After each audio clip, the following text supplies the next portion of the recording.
Hello नमस्कार दोस्तों, कैसे हैं आप सब।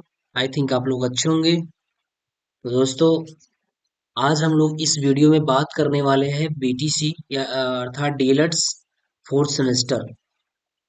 डीएलएड फोर्थ सेमेस्टर में साइंस की बात करेंगे। विज्ञान विज्ञान की, चूंकि डीएलएड फोर्थ सेमेस्टर में मैथ की भी क्लासेस चल रही हैं। आप प्ले लिस्ट को चेक कर लीजिए, वहां पर सीरियल से सारी चीजें लगी हुई हैं। आप उसको सही तरीके से देख सकते हैं। दोस्तों, इसमें हम बात करेंगे, विज्ञान की बात करेंगे। सीरीज में हम लोग चल रहे हैं, सीरीज की कड़ी में। तो चलिए स्टार्ट करते हैं साइंस में। देखिए, जैसा कि पहला प्रश्न दे रखा है, कह रहा है कि प्राकृतिक वर्ण द्वारा जातियों का उद्भव नामक पुस्तक के लेखक कौन है।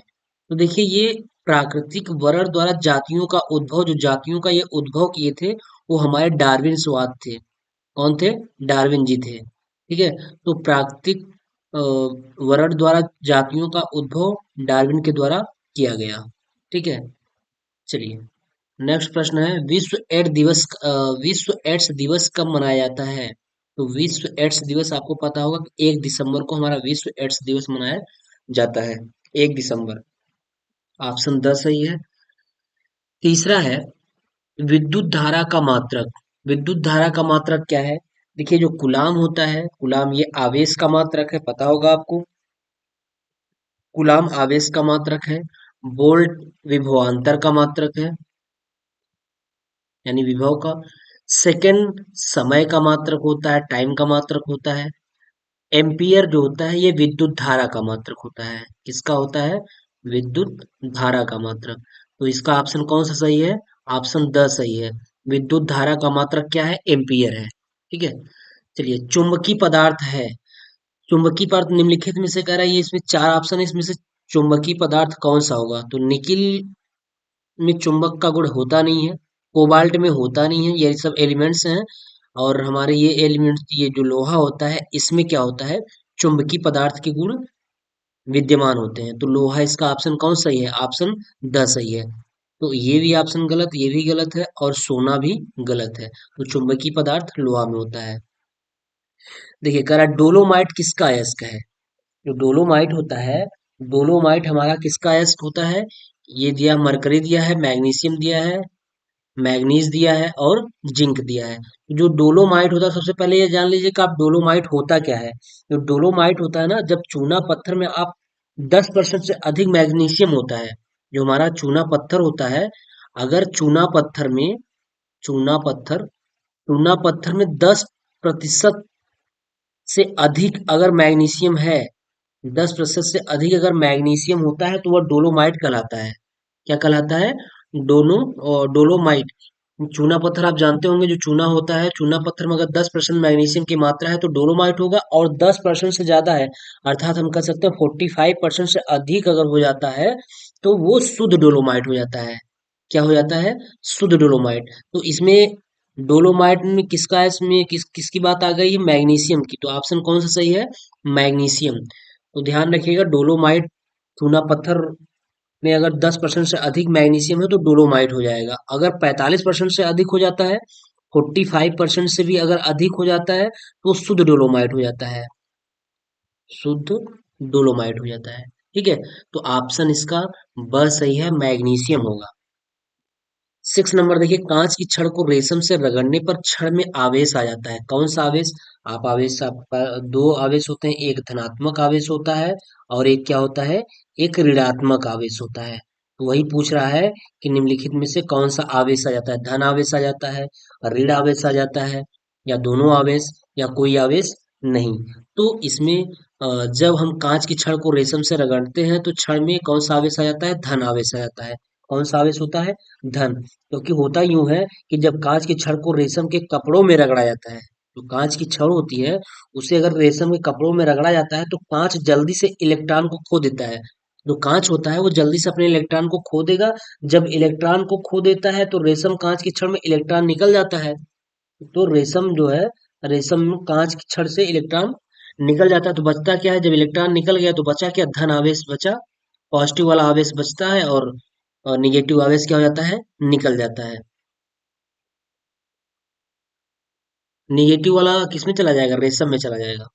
चलिए, सातवां प्रश्न देखिए, कह रहा है आवर्त सारणी में किसी समूह में ऊपर से नीचे जाने पर क्या होता है। आप आवर्त मेंडलीव का आवर्त सारणी पढ़े होंगे, वही उसी मेंडलीव के आवर्त सारणी की बात कर रहा है कि आवर्त सारणी में जब हम किसी समूह में ऊपर से नीचे, यानी आवर्त सारणी में ये अगर हम ऊपर से नीचे जाते हैं, उसमें क्या होता है कि पहला है तो आयनिक त्रिज्या घटती है, नहीं, आयनिक त्रिज्या घटती नहीं है बल्कि बढ़ जाती है, ये भी आपसे सही है, गलत है।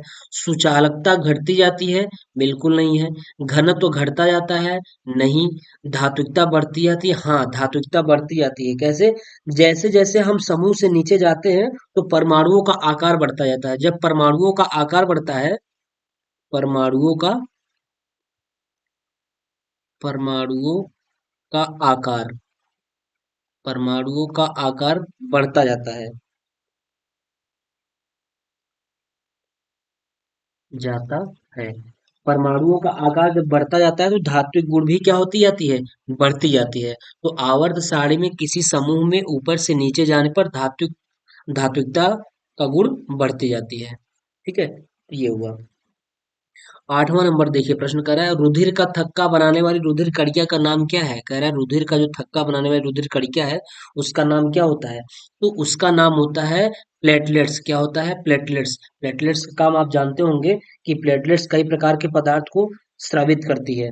जो हमारी प्लेटलेट्स होती है, कई प्रकार के पदार्थों को क्या करती है, स्रावित करती है। जैसे कि अगर आपको डेंगू हो जाता है तो उसमें अक्सर ये देखा जाता है प्लेटलेट्स वगैरह की कमी हो जाती है। जो प्लेटलेट्स की कमी हो जाती है तो वो बंदा काफी दिक्कत में आ जाता है।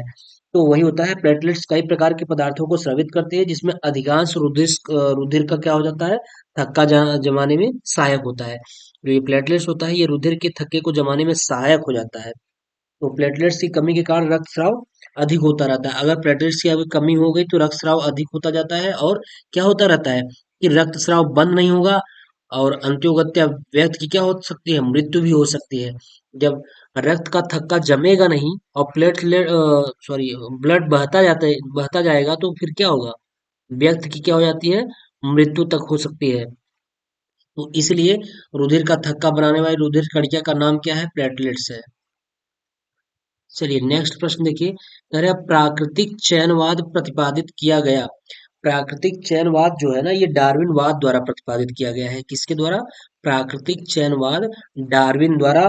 ये 1859 में, 1859 ईस्वी में प्रतिपादित किया गया था।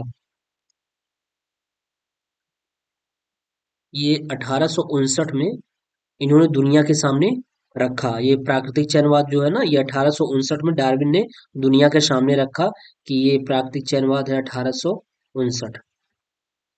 ठीक, चलिए, नेक्स्ट प्रश्न देखिए, कह रहा है निम्नलिखित में से सांद्रण विधि नहीं है। कह रहा है निम्नलिखित में से ऐसी कौन सी विधि है जो सांद्रण विधि नहीं है। तो देखिए, सांद्रण विधि नहीं है का मतलब क्या होता है कि आपको पता होना चाहिए कि ये सब सारी विधियां कौन कौन सी हैं, कैसे होती है। जैसे फेन प्लवन विधि क्या है, चुंबकीय पृथक्करण विधि क्या है, निस्तापन विधि क्या है, गुरुत्वीय पृथक्करण विधि क्या है, इन सब के बारे में आपको पता होना चाहिए।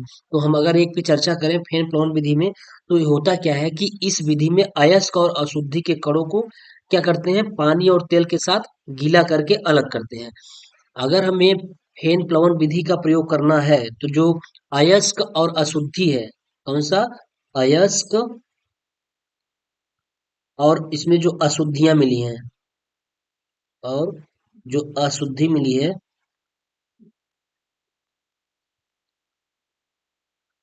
अशुद्धि के कणों को हम क्या करेंगे, तेल के साथ गीला करके, यानी इसमें हम तेल मिला करके उसको गीला करके क्या करते हैं, उसको अलग करते हैं। तो कह रहा निम्नलिखित में से सांद्रण विधि नहीं है। ऐसी कौन सी विधि है जो सांद्रण विधि नहीं है। तो ये फेन प्लवन विधि सांद्रण विधि है, तो ये ऑप्शन नहीं सही होगा। फिर कह रहा है चुंबकीय पृथक्करण विधि। आपको पता होगा चुंबकीय पृथक्करण विधि में क्या होगा कि अयस्क में चुंबकीय पदार्थ उपस्थित हो जाती है, तो इस विधि में उसको हम चुंबकीय पदार्थ की विधि से द्वारा अलग कर लेते हैं। फिर तीसरा होता है निस्तापन विधि। निस्तापन विधि ही एक ऐसी जो सांद्रण विधि नहीं है। कैसे? होता क्या है कि इसमें वायु और ऑक्सीजन की उपस्थिति में उच्च ताप पर इसको गर्म किया जाता है। यानी वायु और ऑक्सीजन की उपस्थिति में, वायु प्लस O2 की उपस्थिति में क्या करते हैं, वायु या, यानी ऑक्सीजन भी आपका वायु हो जाता है, तो वायु या ऑक्सीजन की उपस्थिति में क्या करते हैं, उच्च ताप पर, इसको हाई टेम्परेचर पर जब गर्म करते हैं, तब जाके ये इसका क्या हो जाता है, निस्तापन हो जाता है। तो हमारा ऑप्शन कौन सा सही है, निस्तापन विधि। ये सांद्रण विधि नहीं है, ये अलग विधि है। उसके बाद गुरुत्वीय पृथक्करण विधि। गुरुत्वीय पृथक्करण विधि में क्या होता है कि इसे चल जली, यानी धोना भी कहते हैं, इसको हम धोने से धो करके हम इसको अलग कर सकते हैं। ठीक है, तो निम्नलिखित में से सांद्रण विधि कौन सी है, निस्तापन विधि हमारी क्या है, सांद्रण विधि नहीं है, बाकी सारी सांद्रण विधि है। ठीक है, वातावरण और जीवधारियों की पारस्परिक संबंधों से क्या बनता है, तो स्वाभाविक सी बात है, वातावरण और जीवधारियों के आपस में सामंजस्य से क्या बनता है, पारिस्थितिकी तंत्र बनता है। समुदाय से कोई मतलब नहीं है, वातावरण और जीवधारियों को समुदाय से कोई मतलब नहीं, जीवों से कोई मतलब नहीं है, खाद्य जाल से कोई मतलब नहीं है। वातावरण और जीवधारियों के पारस्परिक संबंधों से, यानी आपस में तालमेल से क्या बनता है, पारिस्थितिकी तंत्र बनता है। चलिए देखिए, नेक्स्ट कह रहा है, शुष्क सेल में किस पदार्थ की क्षण एनोड का कार्य करती है, तो कार्बन है जो ऐसा है जो शुष्क सेल में किसका काम करती है, एनोड का काम करती है। कौन सा होगा, कार्बन होगा। देखिए वेरी मोस्ट इंपॉर्टेंट, 2017 में पूछा गया है, एलिसा परीक्षण क्या है। ये आप खूब पढ़े होंगे, एलिसा टेस्टिंग क्या क्या होता है, कि इसके द्वारा क्या किया जाता है, एड्स की जांच की जाती है। एलिसा टेस्टिंग से क्या करते हैं, एड्स की जांच करते हैं, एक्वायर्ड इम्यूनो डिफिशियंसी सिंड्रोम की जांच करते हैं। AID, yes, acquired immuno deficiency syndrome, इसकी हम क्या करते हैं, जांच करते हैं। ठीक है, तो देख लीजिएगा, सारे इंपॉर्टेंट प्रश्न है ये। गैलेना किस धातु का अयस्क है, कह रहा है गैलेना किस धातु का अयस्क है, तो किसका है, सीसा का, किसका है, सीसा, जिसको बोलते हैं लेड।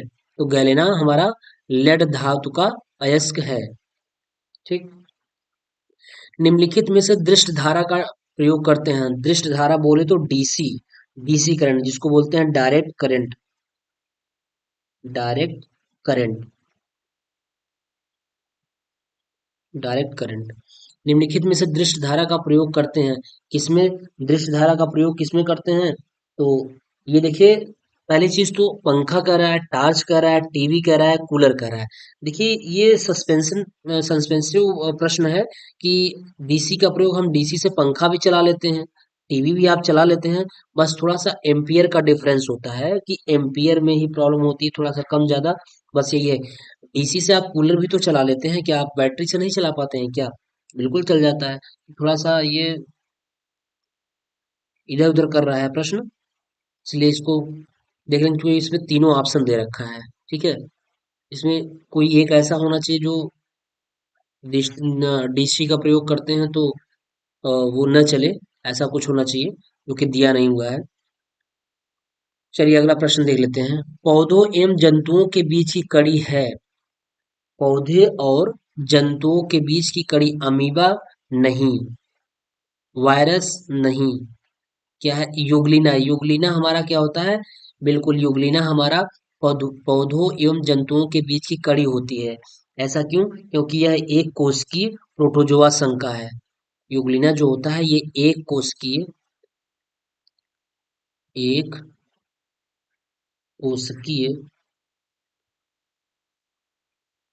एक कोशिकीय प्रोटोजोआ संघ,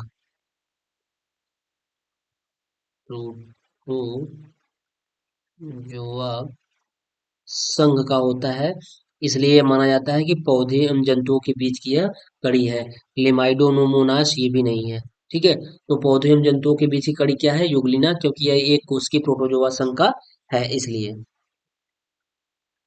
ठीक है, चलिए अगला देखिए, चुंबकीय पदार्थ है, स्वाभाविक सी बात है, पीतल में चुंबक होता नहीं है, हवा में होता नहीं है, रबर तो वैसे भी कुछ अलग है, तो आपका क्या होगा, चुंबकीय पदार्थ किसमें होगा, लोहा में होता है। लाल रक्त कणिकाओं का निर्माण होता है, वेरी मोस्ट इंपॉर्टेंट प्रश्न कह रहा है, लाल रक्त कणिकाओं का निर्माण होता है, तो लाल रक्त कणिकाओं का निर्माण किसमें होता है, आपको पता होगा कि बोन मैरो में होता है, किसमें होता है, bone marrow, bone marrow, bone marrow में जो लाल रक्त कणिकाओं का निर्माण होता है वो किसमें होता है? Bone marrow. बोन मैरो को बोलते हैं अस्थि मज्जा। क्या बोलते हैं? अस्थि मज्जा। ठीक है, तो ऑप्शन द सही है, अस्थि मज्जा। 19 नंबर प्रश्न देखिए, कह रहा है विद्युत बल्ब में तंतु किस धातु का बना होता है? जो विद्युत बल्ब होता है उसमें तंतु किस धातु का बना होता है? टंगस्टन का, सिल्वर का, एल्युमिनियम का, चांदी का? तो विद्युत बल्ब, जैसे आपका 100 वाट का बल्ब है, वो इतना देरी तक जल, अगर आप काफी देर देर तक जलाते हैं तो देखते हैं बहुत हीट हो जाता है। अगर वो सिल्वर का बन रहा रहता तो भी वो तुरंत पिघल जाता। एल्युमिनियम का बनता फिर भी पिघल जाता। चांदी का तो हो ही नहीं सकता, क्योंकि चांदी उदी बहुत सॉफ्ट धातु में आते हैं। तो हमारा आता है कौन सा? टंगस्टन होता है। टंगस्टन इसलिए होता है क्योंकि ये बहुत, इसका गलनांक बहुत उच्च होता है। ये जो जो बना होता है मिश्र धातु का बना होता है, ये मिश्र धातु है। टंगस्टन मिश्र धातु से बना होता है, जिसका गलनांक क्या होता है? इसका गलनांक, मेल्टिंग पॉइंट क्या होता है? अधिक होता है। गलनांक हाई होता है इसका। इसलिए विद्युत बल्ब में जो तंतु का फिलामेंट होता है वो किसका बना होता है? टंगस्टन का। जैसे ये बल्ब ऐसे होता है ना, कुछ इस तरीके से हो, देखे होंगे आप, इस तरीके से रहता है। ठीक है, ये तो यहाँ से ये ऐसे रहता है ना? तो यही आपका टंगस्टन, यही होता है, ये जो फिलामेंट होता है यही टंगस्टन होता है। ठीक, ये टंगस्टन का प्रयोग इसलिए करते हैं क्योंकि इसका जो मेल्टिंग पॉइंट होता है, गलनांक होता है, वो बहुत हाई होता है। चलिए नेक्स्ट प्रश्न देखिए, हेमेटाइट किसका अयस्क है? जो हमारा हेमेटाइट होता है वो किसका अयस्क होता है? हेमेटाइट लोहा का अयस्क होता है। किसका होता है? लोहा का होता है। हेमेटाइट जान लीजिए, तो लोहा का अयस्क है। ये क्या होता है? ये ऑक्साइड का खनिज रूप है। जो हेमेटाइट है ये ऑक्साइड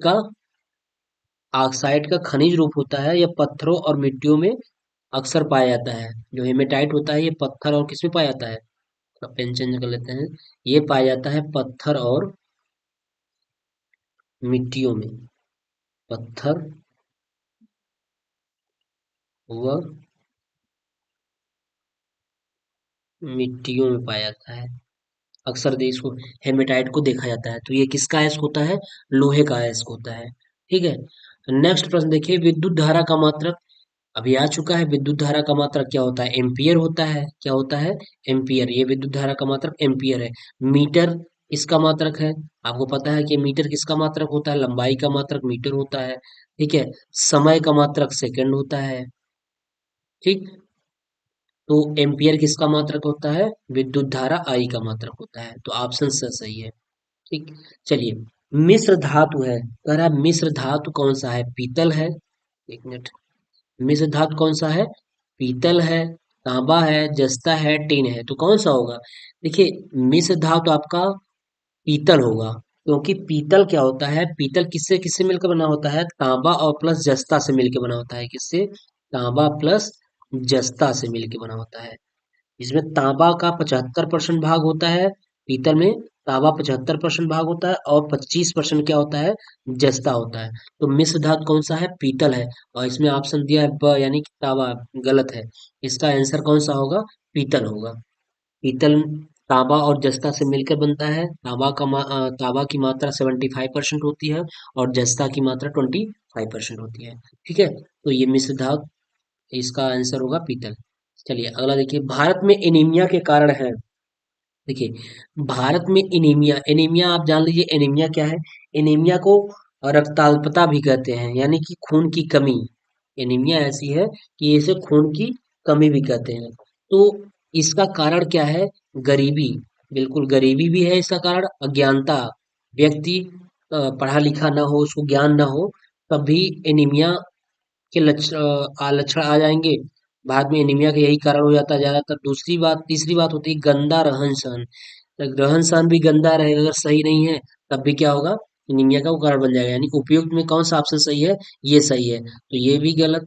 ये भी गलत, ये भी। ऑप्शन चौथा सही, यानी ये सब सारे एनीमिया के कारण हैं भारत में। गरीबी, अज्ञानता, गंदा रहन सहन, ये एनीमिया के कारण हैं। यानी खून की कमी, रक्ताल्पता।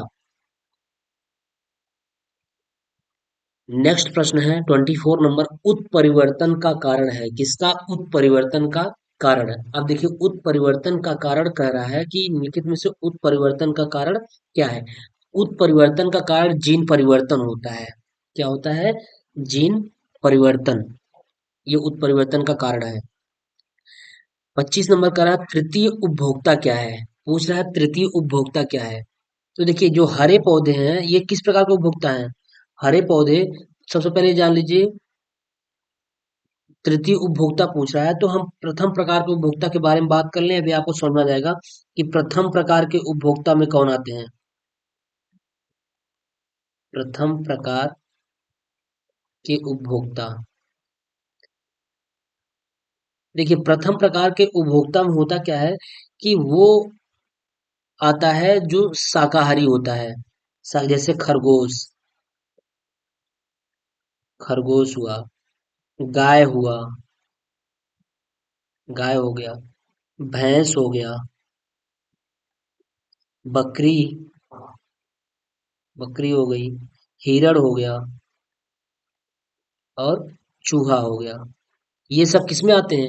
प्रथम प्रकार के उपभोक्ता में आते हैं। ठीक है। और जो हरे पौधे हैं ये उत्पादक में आते हैं। किसमें आते हैं? ये उत्पादक में आते हैं। तो चूहा कौन से प्रकार का है? प्रथम प्रकार का उपभोक्ता है। सांप किस प्रकार के उपभोक्ता में आएगा? सांप आपका तृतीय प्रकार के उपभोक्ता में आएगा। तृतीय प्रकार के उपभोक्ता में आएगा। बाज भी किस में आएगा? तृतीय प्रकार के उपभोक्ता में आएगा। ये सब मांसाहारी होते हैं। द्वितीय प्रकार के उपभोक्ता में क्या होता है? द्वितीय प्रकार का उपभोक्ता वो होता है जो प्रथम प्रकार के उपभोक्ता के ऊपर डिपेंड होता है। जैसे मेढक हुआ, मेढक हुआ, मछली हुई, कीट पतंगे, कीट पतंगे, ये सब किस प्रकार के उपभोक्ता में है? द्वितीय प्रकार। ये इन सब पे निर्भर है।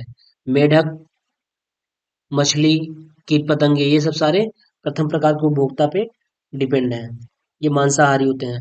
और तृतीय प्रकार के उपभोक्ता में, तृतीय वाले में बाज हो गया, बाज, गिद्ध, बाज, गिद्ध, शेर, भालू, ये सब तृतीय प्रकार के उपभोक्ता में है। तो इसमें 25 नंबर में पूछ रहा है तृतीय उपभोक्ता है। हरे पौधे नहीं, हरे पौधा, जो हरा पौधा होता है ये उत्पादक में आता है। न प्रथम में आता है, न द्वितीय में आता है, न तृतीय में आता है। ये उत्पादक में आता है। चूहा प्रथम प्रकार का उपभोक्ता है, सांप तृतीय प्रकार का है, और बाज तृतीय प्रकार का है। इसमें ऑप्शन दिया है स, जबकि गलत है। ये सांप और बाज दोनों तृतीय प्रकार के उपभोक्ता में आएंगे, इसलिए इसका ऑप्शन गलत दिया हुआ है। इसमें से किसी एक को देना चाहिए था, चाहे सांप दे देता या बाज दे देता, क्योंकि सांप भी तृतीय प्रकार का उपभोक्ता है। भाई सांप मछली सॉरी, मेढक पकड़ता है ना सांप, तो मेढक पकड़ लेता है, तो कीट पतंगे पकड़ लेता है सांप, तो ये तृतीय प्रकार में आया। बाज भी प्योर मांसाहारी है, पता है बाज, ये इसमें मछली वगैरह सबको, ये जो भैंस होती है, बकरी होती है, इन सबको क्या करती है? खा लेती है। तो बांस भी हमारा क्या है? तृतीय प्रकार का उपभोक्ता है, तो इसलिए इसका ऑप्शन गलत दिया है। नेक्स्ट प्रश्न देखिए, उपधातु है।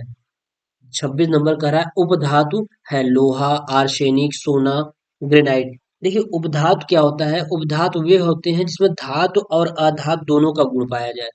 इसमें धातु और प्लस अधातु, इन दोनों का गुण पाया जाता है, उसे क्या बोलते हैं? उपधातु बोलते हैं। तो ऐसा कौन सा है? आर्सेनिक है। आर्सेनिक में धातु और अधातु दोनों के गुण पाए जाते हैं, अर्थात ये क्या है? उपधातु है। ठीक है। चलिए देखिए, अगला कह रहा है उपार्जित लक्षणों के वंशागति का सिद्धांत संबंधित है। उपार्जित लक्षणों के वंशागति का सिद्धांत किसने दिया था? तो ये दिए थे, लैमार्क जी ने दिए थे। तो उपार्जित लक्षणों के वंशागति का सिद्धांत क्या है, ये आप जान लीजिए कि जो वंशागति का सिद्धांत होता है ये होता है कि वातावरण में अगर परिवर्तन के कारण जिन अंगों का अगर आप प्रयोग अधिक किया जाएगा, जिस अंगों का प्रयोग अधिक किया जाता है वो अधिक विकसित होता है। यानी इसका जो सिद्धांत है, लैमार्क जी ने कहा कि इस बदलते हुए वातावरण में अगर जिस अंगों का प्रयोग अधिक किया जाता है वो उसका क्या हो जाता है, अधिक विकास हो जाता है। और जिसका प्रयोग नहीं होता है वो धीरे धीरे क्या हो जाते हैं, लुप्त हो जाते हैं। जैसा कि आपको पता है, पहले बहुत पहले, सदियों पहले क्या था, मनुष्य के पास पूंछ हुआ करता था। लेकिन उस पूंछ का प्रयोग जब नहीं था, नहीं किया गया, कुछ उसका यूज नहीं था, तो धीरे धीरे क्या हो गए, वो लुप्त हो गए। तो ये लैमार्क जी ने ही बताया था कि वंशागति का सिद्धांत किसने दिया था, जीन बैप्टिस्ट लैमार्क जी ने दिया था। तो इसका आंसर कौन सा होगा, लैमार्क। कि जिस चीज का प्रयोग हम ज्यादा करेंगे वो ज्यादा विकसित होगा, और जिसका प्रयोग नहीं करेंगे वो धीरे धीरे क्या हो जाएंगे, लुप्त होते जाएंगे। ठीक है। चलिए नेक्स्ट प्रश्न देखिए, नोबेल गैस का उदाहरण है, नोबेल गैस का उदाहरण, hydrogen, oxygen, carbon dioxide, radon. देखिए नोबेल गैस होता क्या है, नोबेल गैस ये निष्क्रिय गैस होता है, जो यानी नॉन एक्टिव जो गैस होती है वो नोबेल गैस होती है। और वो आवर्त सारणी में कहाँ आती है, शून्य वर्ग के समूह में आती है, शून्य ग्रुप के समूह में आती है। जैसे हीलियम, नियान, आर्गन, क्रिप्टॉन, जेनान, और सॉरी जेनान, जेट ई, जेनान और रेडान, यही होते हैं, रेडान। ठीक, यही क्या है, ये शून्य वर्ग के समूह है और यही नोबेल गैस की श्रेणी में आते हैं, हीलियम, नियान, आर्गन, क्रिप्टॉन, जेनान, रेडान। ये रासायनिक अभिक्रिया नहीं करते हैं, क्योंकि ये इनके अष्टक ऑलरेडी फुल हुए होते हैं, ये रासायनिक अभिक्रिया नहीं कर सकते। तो इसलिए ये नोबेल गैस के में आ जाते हैं। तो अब इन चारों ऑप्शन में आप मैच करा लीजिए कि कौन सी गैस है। हाइड्रोजन है, नहीं है। ऑक्सीजन बिल्कुल नहीं है, ऑक्सीजन रासायनिक क्रिया बहुत तेजी से करता है। कार्बन डाइऑक्साइड ये भी करता है। और रेडान क्या है, रेडान, आर्यन, और रेडान ही आपका है जो नोबेल गैस की श्रेणी में आता है। तो इसका ऑप्शन कौन सा 10 सही है, रेडान। ठीक है। चलिए, जनित्र द्वारा ऊर्जा का रूपांतरण होता है, जनित्र बोले तो जनरेटर, क्या, जनरेटर। जनरेटर में क्या होता है, आप उसको हैंडल मारते हैं, यानी आप उसमें यांत्रिक ऊर्जा काम करते हैं, उसके बाद ये भी आप हैंडल मार देते हैं, चल जाता है, तो उसी यांत्रिक ऊर्जा को किस में कन्वर्ट कर देता है, इलेक्ट्रिक एनर्जी में, यानी विद्युत ऊर्जा में। Mechanical energy convert to electric energy. तो क्या हो जाएगा, ऑप्शन सा सही है, यांत्रिक ऊर्जा का विद्युत ऊर्जा में परिवर्तन। विद्युत ऊर्जा का यांत्रिक ऊर्जा में परिवर्तन का मतलब क्या है, कि आप स्विच को दबाएं और उससे क्या हो जाए, हमारा मशीन चल जाए, तो या विद्युत ऊर्जा यांत्रिक ऊर्जा में हो गया। ठीक है। और विद्युत ऊर्जा का रासायनिक ऊर्जा में, ये विद्युत ऊर्जा को रासायनिक ऊर्जा में परिवर्तित करेगा। इससे कोई मतलब नहीं है। जनरेटर द्वारा क्या होता है कि हम उस पे हैंडल मारते हैं, यांत्रिक कार्य करते हैं, उसका वो इलेक्ट्रिक में चेंज हो जाता है। अगला देखिए, सिनेबार किसका अयस्क है, सिनेबार आपका होता है मरकरी के, Hg का अयस्क होता है, याद रखिएगा, सिनेबार किसका होता है, मरकरी का होता है। चलिए, 31 देखिए, 31 में कह रहा है निम्नलिखित में से विषाणु जनित रोग नहीं है, कह रहा है विषाणु जनित रोग नहीं है। कौन कौन से हैं जो विषाणु जनित है, कौन है जो विषाणु जनित नहीं है। तो पोलियो हो गया, कोरोना हो गया, एड्स हो गया, हैजा हो गया। तो सबसे पहले इसमें क्या दिया है, पोलियो, कोरोना, दिया है कोरोना, ऑप्शन में दिया है, ये देखिए ऑप्शन कोरोना बी, ब दिया है कोरोना। जबकि कोरोना नहीं, कोरोना भी विषाणु जनित रोग है, क्योंकि कोविड-19 को महामारी घोषित कर दिया गया था, इसलिए ये हमारा क्या है, ये भी हमारा विषाणु जनित रोग है, इसलिए गलत है ये, कोरोना भी नहीं होगा। यानी ये विषाणु जनित रोग है, जबकि पूछ रहा है विषाणु जनित रोग नहीं है। एड्स, एड्स भी हमारा क्या है, विषाणु जनित रोग है, ये भी ऑप्शन नहीं सही होगा। हैजा, हैजा भी जीवाणु, ये हैजा ही हमारा है जो जीवाणु जनित रोग है, ये विषाणु जनित नहीं है, ये जीवाणु जनित है। ये वाइब्रियो कॉलेरी से होता है। इसमें जो इसका जो जीवाणु का नाम होता है वो होता है वाइब्रियो,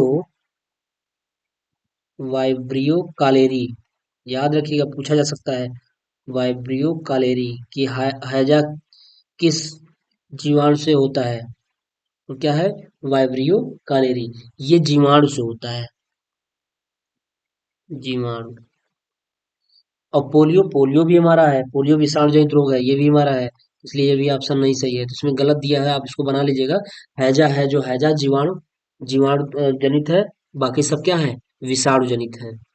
तो जीवाणु का जो हैजा का जो जीवाणु का नाम है वो क्या है, वाइब्रियो कालेरी है। ठीक है, चलिए नेक्स्ट प्रश्न देखिए 32 में कह रहा है निम्न में से प्राथमिक सेल नहीं है। देखिए प्राथमिक सेल नहीं है, अगर जो प्राथमिक सेल होगा वो रिचार्जेबल नहीं होगा, यानी कि अगर वो प्राइमरी सेल का है तो उसको यूज करने के बाद उसको फेंक देना होगा। जैसे लैक्लांसी सेल क्या है, Leclanche cell, Daniell cell, voltaic cell, ये सब प्राथमिक सेल हैं। ये प्राथमिक सेल है, ये भी प्राथमिक सेल है, और सीसा संचायक सेल ये भी प्राथमिक सेल है। बोल्टी सेल है जो ये प्राथमिक सेल नहीं है। ये सब यूज करने के बाद खत्म हो जाते हैं, तो इसका ऑप्शन क्या होता है, ऑप्शन इसका सही कौन होगा, प्रश्न के अनुसार ऑप्शन कौन सही होगा, प्रश्न के अनुसार ऑप्शन आपका सी सही होगा। कौन सा सही होगा, स वाला, क्योंकि लैक्लांसी सेल ये प्राथमिक सेल है, ये भी प्राथमिक सेल है, ये प्राथमिक है, और ये भी प्राथमिक सेल है। इसको यूज करने के बाद खत्म कर दिया जाएगा। प्राथमिक सेल वो होते हैं जिसको रिचार्ज मतलब फिर से चार्ज नहीं किया जा सके, और अदर जैसे ये वोल्टी सेल है ये रिचार्जेबल है, ये हमारी क्या है, ये रिचार्जेबल है, यानी इसको हम चार्ज कर सकते हैं, चार्ज चार्ज किया जा सकता है इसको। ठीक है, तो इसका ऑप्शन सही होगा। चलिए नेक्स्ट देखिए, रक्त को निम्नलिखित में से किस तापक्रम पर कांच या प्लास्टिक के वायुरुद्ध बोतलों में सुरक्षित रखते हैं। इंपॉर्टेंट प्रश्न है, याद रखिएगा 4.5 डिग्री सेंटीग्रेड पे अगर रक्त को 4.5 डिग्री सेंटीग्रेड पे अगर हम रक्त को कांच या प्लास्टिक में रखते हैं वायुरुद्ध यानी बंद करके, उसका जो ढक्कन होगा उसको टैप होगा उसको टाइट रख करके ताकि वायु न जाए, टाइट करके रखेंगे तो 4.5 डिग्री सेंटीग्रेड वो सुरक्षित रखा रहेगा। ठीक है, ना जमेगा ना कुछ होगा उसमें। नेक्स्ट प्रश्न क्या है, डार्विनवाद संबंधित है, क्या डार्विनवाद किससे संबंधित है, डार्विनवाद उपार्जित लक्षणों की वंशानुगत से संबंधित है। याद रखिएगा डार्विनवाद उपार्जित लक्षणों की वंशानुगत से संबंधित है। चलिए, ऊर्जा का मात्रक पूछ रहा है, ऊर्जा का मात्रक क्या है, देखिए एम्पियर किसका मात्रक है, धारा का, न्यूटन किसका मात्रक है, बल का, जूल किसका मात्रक है, कार्य का होगा। तो कह रहा है ऊर्जा का मात्रक क्या है, ऊर्जा का, हाँ ऊर्जा या कार्य इसका मात्रक क्या होता है, इसी का जूल जो है ये ऊर्जा का ही मात्रक हो जाता है, ऊर्जा और कार्य दोनों का मात्रक हो जाता है ये। ठीक है, तो ऑप्शन सही है। चलिए नेक्स्ट प्रश्न देखिए, कार्य का सही सूत्र है कार्य बराबर बल गुणित विस्थापन, यानी एफ बराबर सॉरी डब्लू बराबर क्या होता है, एफ इंटू डी, कार्य बराबर बल गुणित विस्थापन, कार्य बराबर बल गुणित विस्थापन, यहाँ दिया है कार्य बराबर ऊर्जा गुणित विस्थापन, गलत है ये, कार्य बराबर बल गुणित ऊर्जा गलत है, और ये सभी में बिल्कुल गलत है। चलिए नेक्स्ट प्रश्न देखिए 37, किसी वस्तु के कार्य करने की क्षमता को क्या कहते हैं, ऊर्जा कहते हैं, अगर आपके अंदर ऊर्जा है तभी आप कार्य कर पाएंगे अदरवाइज कार्य नहीं कर पाएंगे। इसी वस्तु के कार्य करने की क्षमता, अगर आप में कार्य करने की क्षमता यानी ऊर्जा है तो आप काम करेंगे अदरवाइज काम नहीं करेंगे। जैसे कुछ समय तक क्या करते हैं, सुबह से हम लगे हैं दोपहर तक हो गया, होता क्या है कि काम करते करते जब व्यक्ति थक जाता है उसमें एनर्जी खत्म हो जाती है, तो कार्य करने की क्षमता नहीं रह जाती है, तब क्या करता है, अब वो उससे काम नहीं हो पाता है, तो अब वो ये सोचता है कि अब खत्म कर दिया जाए इसको। तो कार्य करने की क्षमता को क्या करते हैं, ऊर्जा कहते हैं, ऊर्जा नहीं है तो कार्य आप नहीं कर पाएंगे। ऑप्शन ब सही है। ठीक है, आई थिंक आप लोग को समझ आ रहा होगा अच्छे से, क्योंकि हम सारे ऑप्शन पे चर्चा कर रहे हैं लगभग, जो भी प्रश्न थोड़ा सा लग रहा है कि हाँ ये इम्पोर्टेंट प्रश्न है, उस पे उसके सारे ऑप्शन पे चर्चा कर लिया जा रहा है। बाकी कुछ चीजें हैं आपको पता होंगी, अगर आप साइंस पढ़े होंगे तो कुछ पता होगा, इसलिए सीधा उसका आंसर बताया जा रहा है। ठीक है, डिफिनेशन के साथ। चलिए नेक्स्ट देखिए 38, एकांक आवेश बटा समय किसका सूत्र है, एकांक आवेश क्यू अपान टी, तो ये किसका सूत्र है, आई का, धारा का, आई बराबर क्यू अपान टी, धारा बराबर आवेश बटा समय।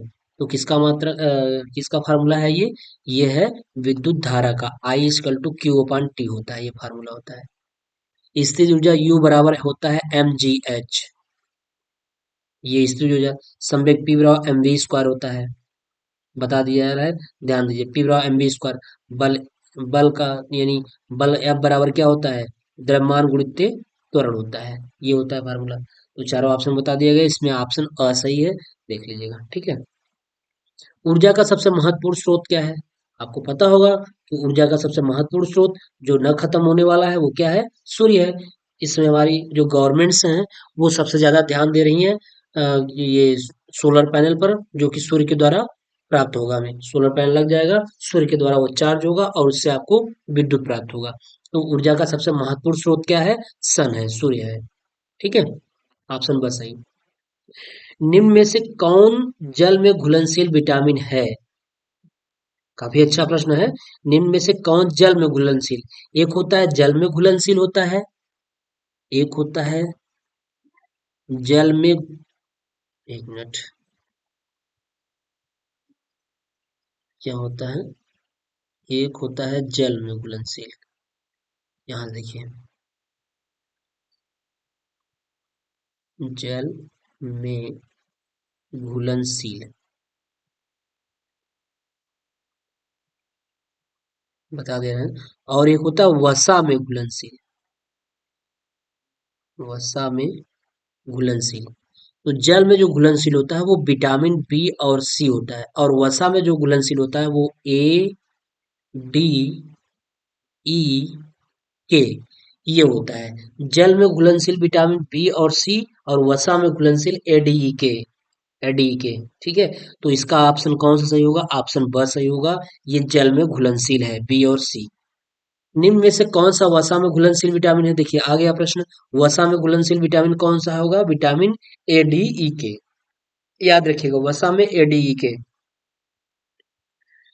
स्कर्वी रोग की पहचान देखिए, स्कर्वी रोग विटामिन सी की कमी से होता है, और ये मसूड़ों में रक्तस्राव जो पायरिया जैसे संबंधित होता है वो विटामिन सी की कमी से होता है।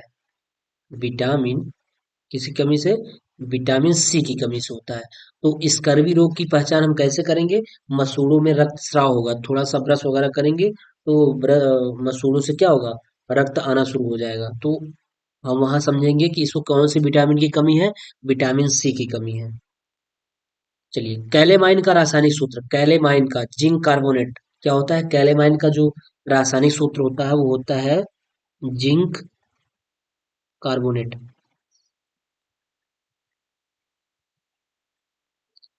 यानी ZnCO3, ये होता है कैलेमाइन का रासायनिक सूत्र, जिंक कार्बोनेट, ठीक। चलिए 44 देखिए, आरबीसी की जीवन अवधि कम हो जाती है, आरबीसी की जो जीवन अवधि होती है वो कम हो जाती है कब, एनीमिया रोग में। इसकी जो आरबीसी होती है, आरबीसी की जीवन अवधि 20 से 120 दिन होती है। किससे होती है, 20 से, इसकी जो होती है अवधि होती है, टाइम ड्यूरेशन होता है, इसका टाइम ड्यूरेशन होता है क्या, 20 से 120, 20 से 120 डेज। इसी में बनता रहता है, बिगड़ता रहता है। तो इसकी जो जीवन अवधि कम हो जाती है, एनीमिया, अगर एनीमिया रोग आपको हो गया, एनीमिया रोग अगर आपको हो गया, रक्ताल्पता, तो क्या हो जाएगी कि इसकी अवधि कम हो जाएगी, अब वो 20 से 120 दिन नहीं और कम हो जाएगी, ठीक है। तो आरबीसी की जीवन अवधि कम हो जाती है एनीमिया रोग में। 45 प्रश्न देखिए, किसी आवर्त में बाएं से दाएं जाने पर, किसी आवर्त में बाएं से दाएं जाने पर तत्वों की क्या बनती है, धन विद्युतीय प्रवृत्ति बढ़ जाती है, याद रखिएगा, धन विद्युतीय प्रवृत्ति क्या हो जाती है, बढ़ जाती है। लैमारवाद का आधार क्या है?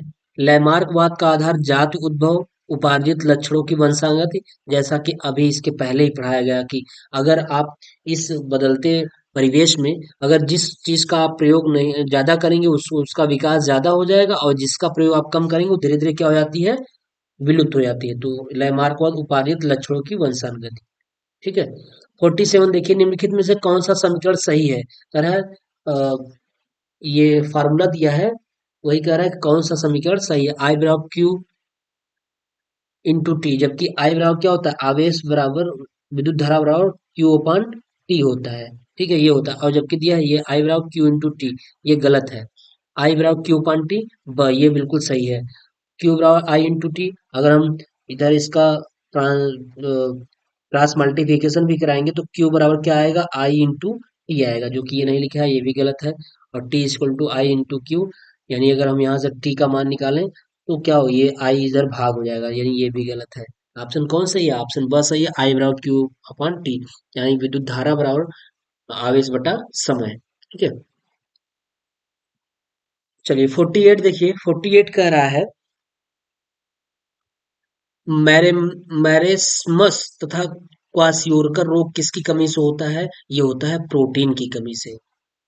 तो बहुत अच्छे से पढ़े होंगे कि मैरेस्मस तथा क्वासियोरकर रोग जो होता है ये प्रोटीन की कमी से होता है।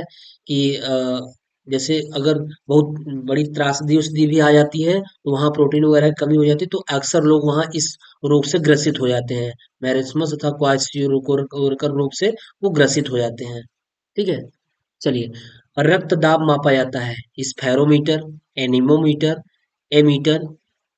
ये देखिए, इसमें लिख दिया एम मीटर, जबकि ए मीटर होना चाहिए, एम नहीं होना चाहिए, ए मीटर होना चाहिए।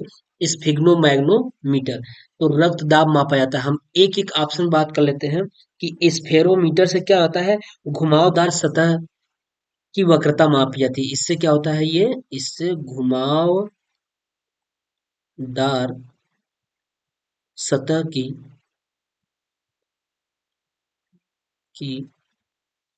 वक्रता मापी जाती है,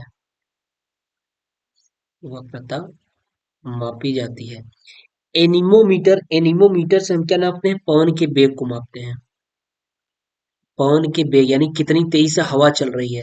जैसे वैज्ञानिक लोग बता देते हैं ना कि आज इतनी वेग से हवाएं चल सकती हैं, बारिश आज हो सकता है, बारिश होने के इतने चांस है, बता देते हैं।